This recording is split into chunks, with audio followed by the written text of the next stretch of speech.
우리를 통해서 주의 은혜가 흐르기를 소망합니다. 마태복음 9장에는 그 12의 혈루증 앓았던 여인이 나옵니다.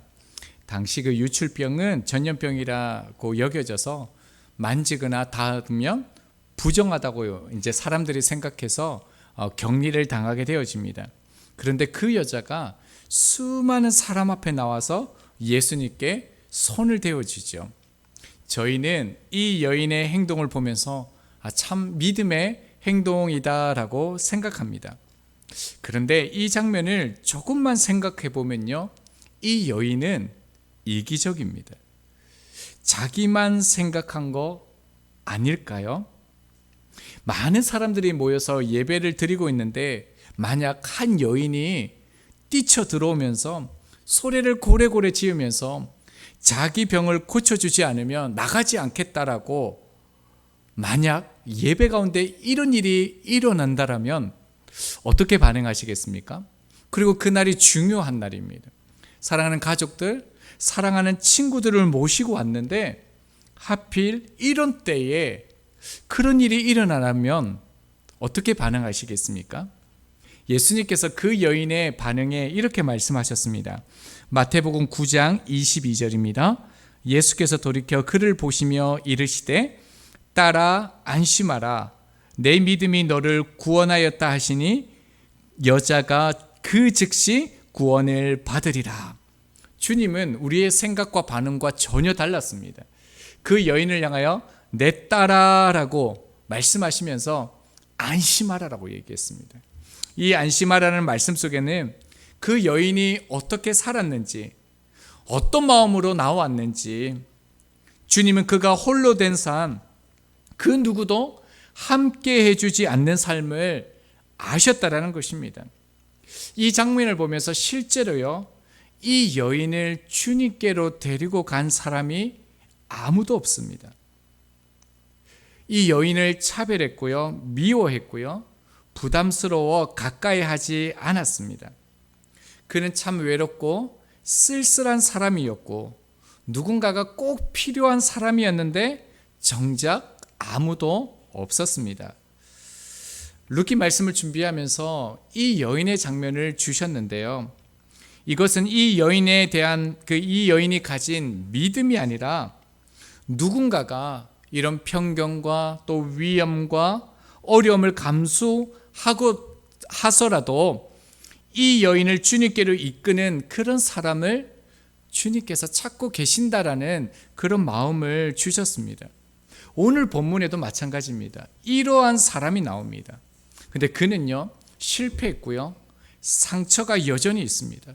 그뿐만 아니라 매일 마주해야만 하는 그런 고통을 가지고 있습니다. 그런데 그 사람은요, 은혜로 품어주시는 그 하나님의 약속을 믿으면서 깊어진 삶을 드립니다. 그 사람은 나오미입니다. 나오미는 당시의 그런 편견들, 위험을 감수하고 모압 여인 룻을 보아스와 결혼시키기 위해서 온 힘을 다합니다. 우리는 그 사실을 알기 때문에 참 믿음의 행동이었다 이렇게 말할 수 있지만요, 당시에는 굉장히 어렵고요, 위험한 상황이었습니다.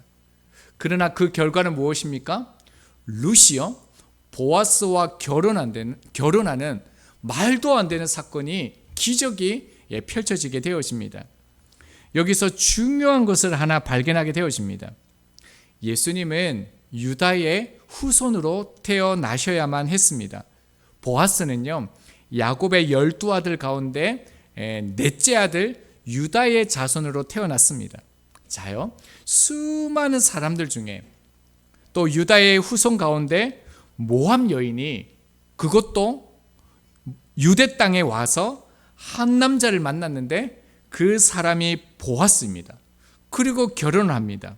그리고 그 가정이 다윗의 조상이 되어지고 예수님의 계보에 들어갑니다. 이 만남이 우연입니까? 이 만남이 저절로 이루어진 일입니까? 하나님의 그 주권적으로 하신 일이지만 나오미의 노력을 통해서 룻이 보아스에게 먼저 나아가야 했음이 강조되어지고 있다는 것입니다. 한번 살펴볼까요? 1절 말씀입니다.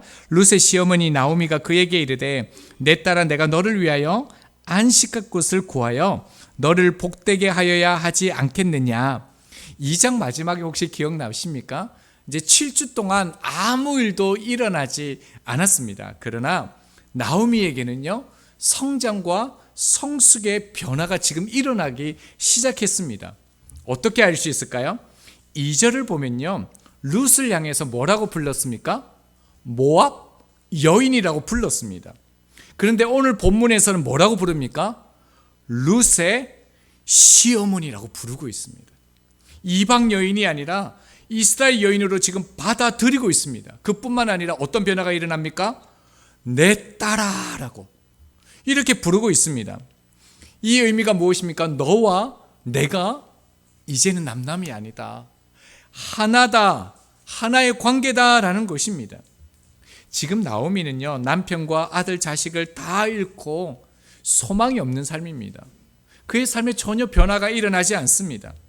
남은 인생도 낚시였고요, 자기 자신을 챙기기도 어려운 그런 힘든 상태이지만요, 지금 나를 보듬어 주시는 그 하나님의 은혜를 회복하니까 어떤 일이 일어납니까? 모압 여인이 유대 땅에서 겪어야 할 그 외로움과 어려움을 공감하기 시작한다는 겁니다. 그리고 난 다음에 뭐라고 얘기합니까? 내가 너를 위하여 안식할 것을 구하겠다라고 얘기합니다. 안식은요, 결혼입니다. 그러니까 지금 나오미가 룻을 위해서 내가 너의 재혼을 위해서 내가 힘쓰겠다, 노력하겠다라고 얘기합니다. 이미 나오미는요, 1장에 보면은 고향에 남아서 재혼을 하라라고 간곡히 당부를 했습니다. 1장 9절 말씀입니다.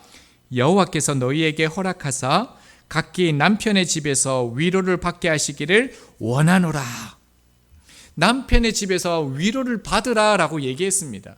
여기에서 위로가 뭐냐면 안식, 이 단어인데요, 또 이 안식이라는 단어를 찾아보면 어디에 나오냐면요, 창세기 8장 9절에 나옵니다.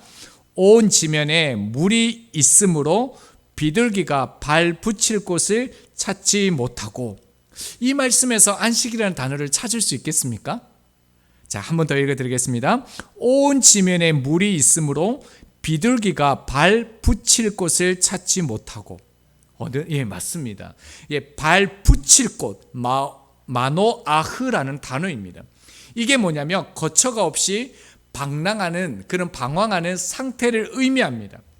노아 방주를 나가서 고단한 날갯질을 하던 비둘기가 찾던 발 붙일 곳, 그것이 뭐냐면 안식이라는 거예요. 나오미가 지금 룻을 보면서 느꼈던 감정이 뭐냐면 이 안식이 없었다라는 것입니다. 그래서 나오미는요, 실제로 재혼하라 당부만 한 것이 이제 아닙니다. 나오미의 노력을 다해서, 열심을 다해서 안식할 곳, 결혼할 곳을 만들어줍니다. 한번 살펴볼까요? 자, 2절 말씀은 같이 한번 읽어보겠습니다. 시작. 내가 함께하던 하녀들을 둔 보아스는 우리의 친족이 아니냐? 보라, 그가 오늘 밤에 타작마당에서 보리를 까불리라. 자, 유의해서 볼 단어가 하나 있는데요, 친족이라는 단어입니다. 2장까지 보면은요, 기업 물을 자, 혹시 고엘 기억나십니까? 자식이 없으면 형제나 친척이 아들을 대신 낳아주셔서 대를 이어주는 관계죠. 그런데 분명히 기업 물을 짜라라고 얘기를 했는데 3장에서는요, 이 단어가 친족으로 바뀌어지게 됩니다.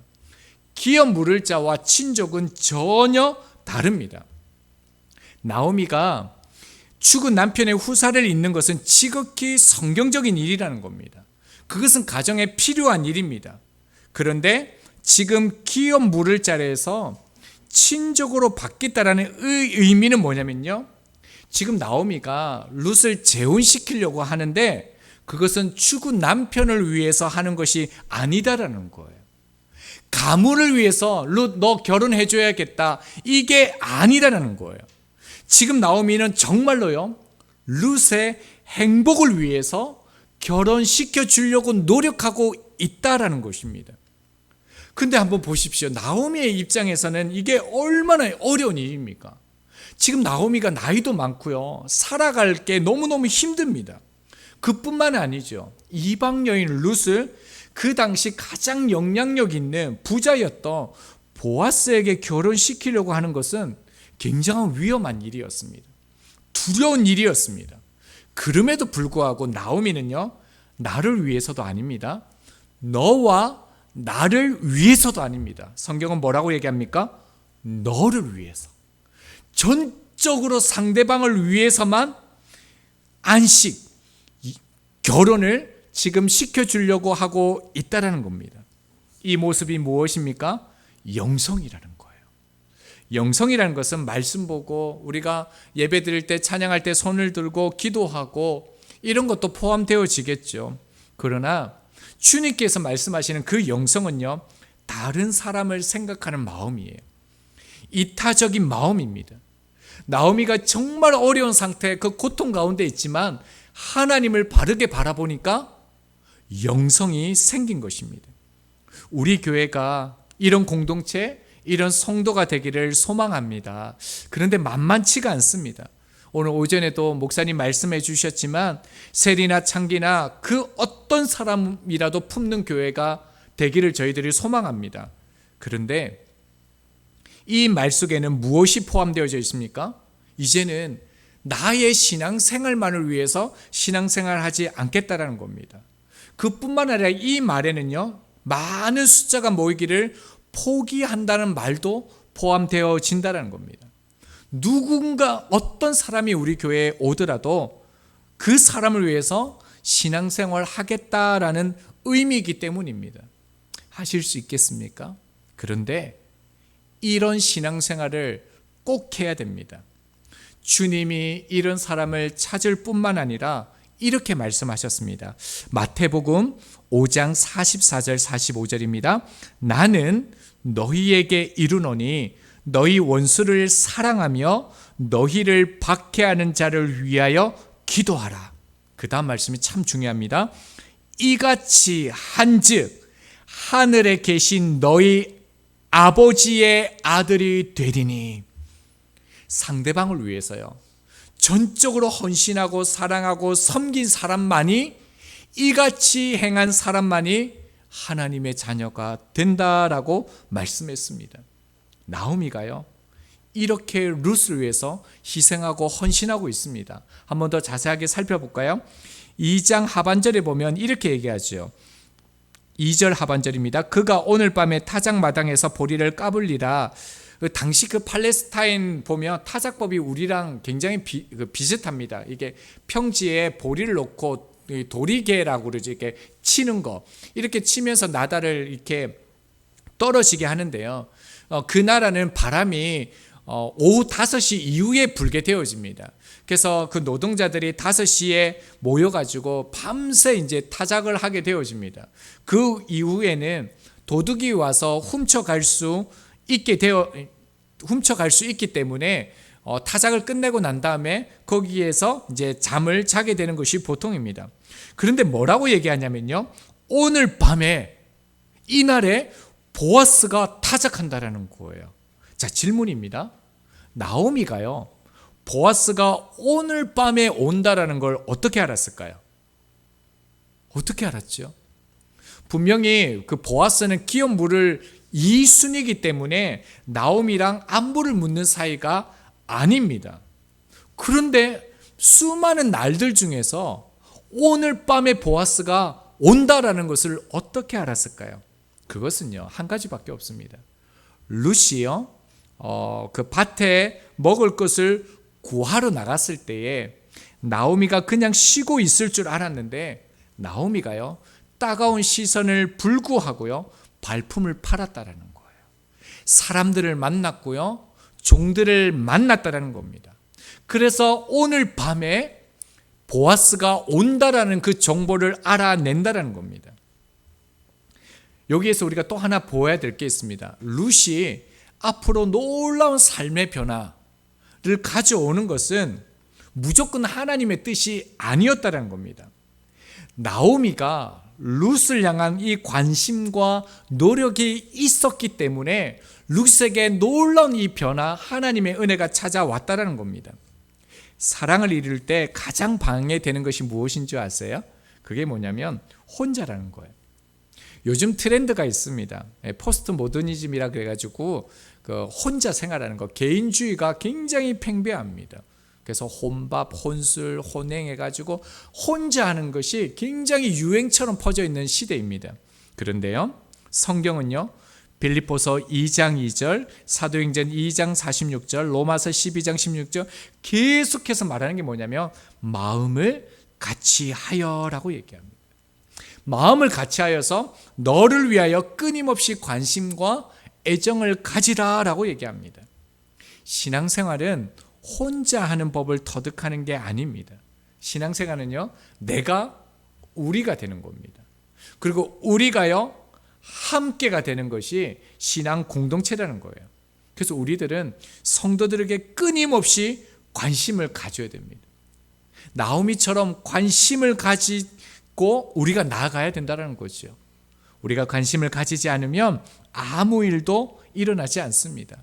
그런데 이런 말 하면 즉각적으로 반응 드는 게 뭐냐면 사람에게 관심을 가지면 가질수록요, 상처를 받습니다.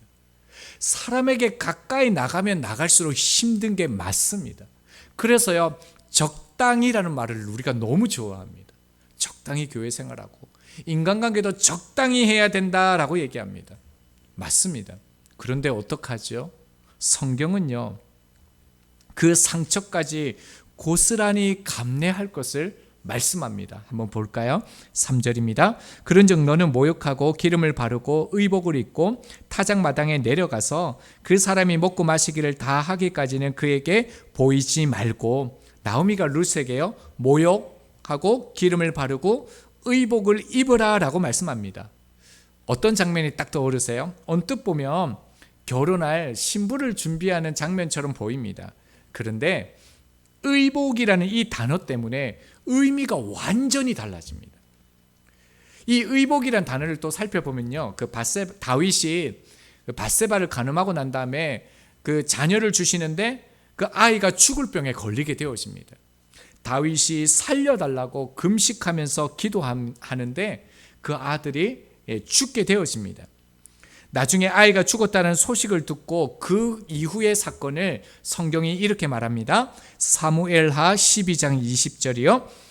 다윗이 땅에서 일어나 몸을 씻고 기름을 바르고 의복을 갈아입고 여호와의 전에 들어가서 경배하고 왕궁으로 돌아왔다라고 얘기합니다. 자, 똑같은 단어가 나오죠. 몸을 씻고요, 기름을 바르고요, 또 뭘 했습니까?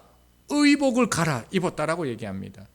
여기에서 나오는 그 사무엘라의 의복과 오늘 본문의 3절의 의복이 같습니다. 그러니까 전혀 다른 의미가 되죠. 어떤 의미입니까? 지금 다윗이 의복을 입었다라는 것은요, 다윗이 아이가 죽은 그 아픔을 딛고 일어섰다라는 겁니다. 그 상처와 그 고통과 아픔이 있지만 이제 그것을 겪고 일어나서 새롭게 시작했다라는 그 의미입니다. 그러니까 지금 나오미도 뭐라고 얘기합니까? 너 이제 의복을 입어. 이 말은요, 내 아들은 다 있고 너의 행복을 위해서 살아도 된다. 이제 너의 인생을 위해서 살라. 이렇게 축복하는 그런 말이라는 거죠. 이게 쉽겠습니까? 나오미의 입장에 보면요, 자기 존재, 생명인 아들이 죽었는데 이런 말 할 수 있는 게 그게 쉽겠습니까? 얼마나 아픔과 고통이 되어질 수 있겠습니까? 그러나 나오미는 지금 룻의 행복을 위해 자신의 상처, 아픔을 온전히 감내하고 있다는 겁니다. 그래서 우리가 어떻게 해야 됩니까? 관계 가운데 깊이 있게 나갈 때마다, 상처를 받을 때마다 우리는 바라보아야 할 것이 있는데, 하나님께서 우리를 용서하신 것, 그것을 바라보아야 됩니다. 참 놀라운 것은요, 너는 모욕하고 기름을 바르고 의복을 입고, 이 장면이요, 성경에 또 하나 더 나옵니다. 언제일까요? 그 구약에 하나님 앞에 그 죄인됨을 인정하고 재물을 가질 때 똑같은 장면입니다.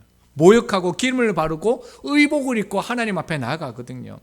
그러니까 어떤 의미가 되죠? 상대방을 위해 이러한 모습을 가진다는 것은 내가 주님의 용서함을 받은 사람임을 감사한다는 것입니다. 우리가 관계로 상처받을 때마다 내가 용서함을 받은 사람임을 경험하면서요, 오히려 그 상처를 우리가 감내할 때마다 하나님의 뜻을 이루어가는 과정이 되어진다는 겁니다.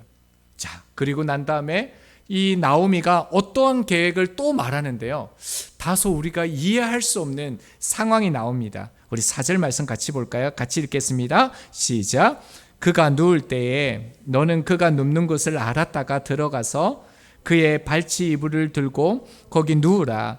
그가 내 할 일을 내게 알게 하리라 하니. 사실 참 설명드리기 어려운 구절이 이 본문이에요. 보아스에게 들어가서 잠자리에 누우라라고 얘기합니다. 룻이 지금 현숙한 여인이라고 소문이 났는데요, 시어머니가 이런 말 해도 되는 겁니까? 그런데 이 장면을 우리가 일반적인 상황으로 이해하면 안 됩니다. 이순이이기도 하지만 기업 물을 자가 될 수 있는 여지도 있습니다. 그뿐만 아니라요, 지금 나오미는 하나님을 바라보고 있다는 것을 우리가 주목해야 됩니다. 그뿐만 아니라 룻도 그렇게 하나님을 바라보고 있다는 겁니다. 그리고 나오미가 보아스에 대해서 알아보았습니다. 보아스가 어떤 사람입니까? 하나님을 경외하는 사람임을 들었다라는 겁니다. 그러니까 지금 보아스와 나오미, 룻 모두가 하나님을 잘 믿고 있는 상황 가운데 율법이 금하고 있는 혼전 성관계를 꾸몄을 리가 없다라는 것입니다. 그래서 4절 마지막 부분에 뭐라고 얘기합니까? 그가 내 할 일을 내게 알게 하리니 하니라고 얘기합니다. 이것은요, 나오미가 룻에게 말하는 거예요. 보아스의 마음을 잘 살펴보라는 거예요. 보아스가 가진 마음이 무엇인지 알아보라는 거예요. 즉 하나님의 뜻을 찾아가는 그런 과정으로 보아야 된다는 겁니다. 정말 하나님께서 이 보아스를 우리에게 주신 사람인지, 정말 하나님께서 허락하신 사람인지를 꼼꼼하게 살펴보라는 것입니다. 자, 이런 얘기를 듣고 룻의 반응을 한번 볼까요? 자, 마지막 구절이죠. 5절 말씀입니다. 룻이 시어머니에게 이르되 어머니의 말씀대로 내가 다 행하리이다 하니라. 룻이요, 다 행하겠대요. 그래서 오늘 말씀을 보면 많은 목사님들이 순종에 관련돼서 설교를 참 많이 하십니다. 철저한 순종, 온전한 순종. 예, 맞습니다. 그런데요, 룻을 보면요, 룻이 천사처럼 보이기도 합니다. 어떻게 나오미가 시키는 이런 일들을 다 할 수 있습니까? 그 룻의 입장에 보면요, 보아스는 이순이거든요. 그리고 이 룻이 모압 여자인데 보아스에게 들어간다는 것은 조건적으로 불가능에 가깝습니다. 자, 이런 상상해 볼까요? 자, 보아스에게 들어갔습니다. 잠자리 하려고 들어갔는데 보아스가 만약에 거절하면 어떻게 됩니까? 이 여인은 돌 맞아 죽습니다. 자, 반대로요, 만약에 보아스와 관계를 맺었습니다. 어떻게 될까요? 부끄러운 죄인이 되는 겁니다. 그리고 3자가 보면요, 모든 것을 잃은 나오미가요, 자기 잘 살려고 젊은 룻을 이용하는 것처럼 보이지 않습니까? 그렇지 않아요? 저는 그렇게 보였거든요. 그런데도 룻은요, 다 행하겠대요. 이게 생명을 거는 거 아닙니까? 전부를 거는 거죠. 왜 그럴까요? 그것은요, 철저한 순종의 그 의미가 있는 것이 아니라 룻은 나오미를 믿었기 때문이에요. 더 정확히 말하면요, 룻은 나오미 가운데 행하시는 그 하나님을 보았고 믿었기 때문입니다. 룻은 나오미와 함께 베들레헴에서부터 나오면서 그 하나님의 은혜를 구하면서 실제로 또한 하나님의 은혜를 입고 지금 하나님의 돌보심을 경험하고 있다는 겁니다. 결국 이 순종은요, 나오미의 모습 때문에 룻이 순종할 수밖에 없었다는 거예요. 조금 어렵습니까? 저는 이 말씀이 너무 쉽게 공감되어졌어요. 왜냐면요, 만약에 저희 목사님들이 저에게 만약에 어떤 것을 말씀하시면 제가 어떻게 할 것 같습니까? 저보고 큰 걸 요구하거나 큰 걸 포기하라 하거나 뭘 하라고 하면 제가 어떻게 할 것 같습니까? 순종할 것 같습니까? 아니면 제가 목사님에게 다른 것을 하겠습니다라고 말씀드릴 것 같습니까? 저는요, 거의 100%는 아니겠지만 99.9999%는 순종할 것 같습니다. 신뢰와 믿음이 있기 때문입니다. 그 신뢰와 믿음은요, 우리 목사님들이 지금 하나님을 어떻게 섬기고 사시는 것을 보았기 때문이라는 거지요. 그래서 룻은 나오미를 보고 그 말에 전적으로 신뢰하고 따라갈 수 있었다라는 거죠. 여러분, 우리가 남을 섬기기 위해서는 내가 이렇게 하나님 앞에 철저하게 주님을 바라보며 주님 닮은 삶을 살아가야 된다는 것입니다. 이제 말씀을 정리하도록 하겠습니다. 이 시대는요, 잘 살펴보면 말이 아니라요, 모습을 원합니다. 누구도요, 말의 위로를 받지 않습니다. 그것은요, 저도 마찬가지입니다. 나도 알고요, 상대방도 잘 알고 있습니다. 그래서 이 시대가 원하는 것은 말이 아니라요, 모습이라는 것입니다. 제가 한 어머니의 상담하는 것을 제가 듣게 되었습니다. 그 내용이 이랬습니다. 아들이 그 아버지의 항암 치료의 과정을 고통스럽게 지켜보면서 참 많이 기도했다라고 합니다.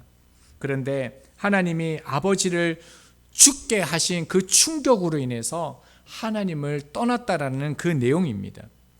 하나님이 그 아버지가 어떻게 사신 것을 아는데, 하나님 앞에 그렇게 신실하게 하나님을 위해서 그렇게 살았는데 어떻게 하나님 고쳐주지 않으시고 이런 기도에 응답하지 않으시고 그 극심한 고통 가운데서 죽게 하시냐, 이런 하나님을 믿을 수 없다라고. 그래서 엄마가 어떻게 하면 좋겠습니까? 라고 목사님께 상담을 했습니다. 여러분이라면 어떻게 해주시겠습니까? 저도 이 얘기를 딱 들었을 때 처음에 어떤 말씀 전해야 되지? 하나님께서 영혼을 주셨어, 구원을 주셨어, 그걸 바라봐야 돼, 이런 생각도 들더라고요. 그런데 목사님께서 이런저런 저와 똑같은 말씀을 나눠주셨어요. 그러면서 끝으로 이런 말씀을 하시더라고요. 어디에 사시냐고 묻더라고요. 그리고 혹시 오실 수 있냐라고 물었습니다. 그러면서 목사님이 다시요, 내가 가겠다고, 내가 만나보겠다라고, 몇 시간이라도 그냥 그 아들 얘기 내가 들어주겠다고, 그냥 같이 있으면서 안아주고 싶다라고. 참 감동이 되었습니다. 목사님이 하신 말씀은 하나도 귀에 들어오지 않았는데 그냥 내가 가겠다고, 안아주겠다라고, 몇 시간이라도 그 아들의 마음을 내가 다 들어주고 품어주겠다라고요. 목사님은 분명히 찾아가셨을 것입니다. 그리고 오랫동안 함께 해 주셨을 것입니다. 저희도 마찬가지입니다. 나오미처럼 아픔도 있지만 어려움도 있지만 우리는 그것을 감내하고 성도들을, 우리 가운데 맡겨준 이들을 진심을 다해서, 마음을 다해서 섬겨야 합니다. 그 이유가 무엇입니까? 보아스는 누구를 상징한다고요? 보아스는 예수님을 상징합니다. 우리의 이런 헌신과 희생은요, 상대방이 예수님을 믿고 구원받고 영원한 생명을 얻게 하기 위해서 노력하는 것입니다. 예수님의 그 십자가 사랑을 붙드는 삶 될 수 있도록 우리가 희생하는 것입니다. 이것이 우리 교회를 향한, 그리고 우리를 향한 하나님의 뜻임을 믿습니다. 혹시요, 성격 때문에 또 내가 해줄 수 있는 사랑이 부족해 그렇게 고민되고 염려되어지시는 분 계십니까? 샘은요, 자꾸 퍼낼 때 새로운 물이 고입니다. 아주 작은 거에서부터 우리가 성도들을 향하여 섬기고 사랑하고 우리가 그들 앞에 나아가면 하나님께서 흘러 넘칠 수 있는 복을 허락해 주십니다. 저희들도 나오미처럼요, 변화된 삶, 그 깊어진 삶을 주께 드릴 수 있는 저희의 교회, 저희들이 되기를 소망합니다.